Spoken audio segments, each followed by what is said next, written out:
How to think positive. Acknowledge the problem. Many of us don't realize how frequently we put ourselves down. Observe your own self-talk and catch yourself out, says Dr. Edelman. Try looking in the mirror. If your first thought is negative, I'm too fat/old/plain, just say stop. And brush it away.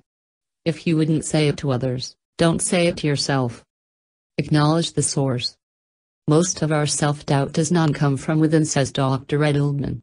Today, we are constantly being bombarded with messages about how we should look, how we should be perfect mothers, have great relationships. It's very easy to feel inadequate.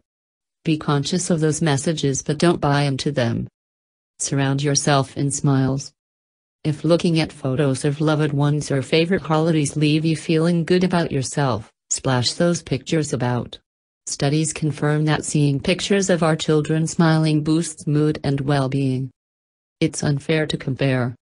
We all have different strengths and weaknesses, different biological resources and family environments, says Dr. Edelman. It's unrealistic to expect to achieve the same things as people on TV or our peers.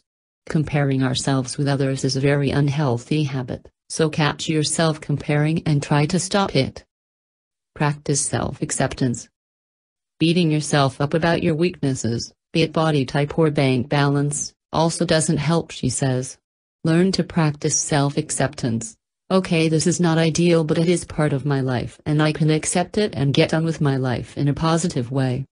Immerse yourself in nature.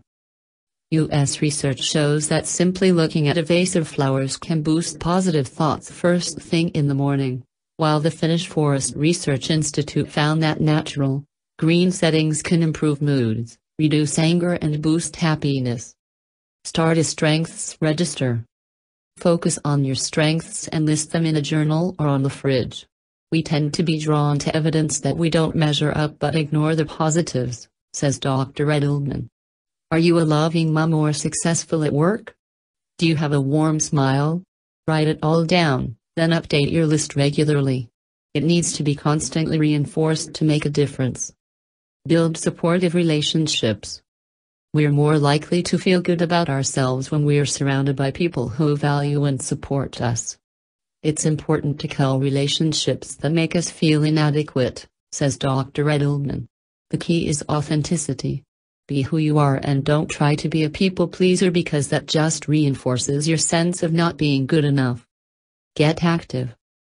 People who exercise regularly report fewer harsh thoughts than those who sloth about, according to a U.S. survey. That's because exercise boosts the production of the feel-good hormone serotonin, says Sydney-based psychologist and yoga teacher Melissa Podmore. If our serotonin is low, we're more likely to be depressed. I send you positive energy.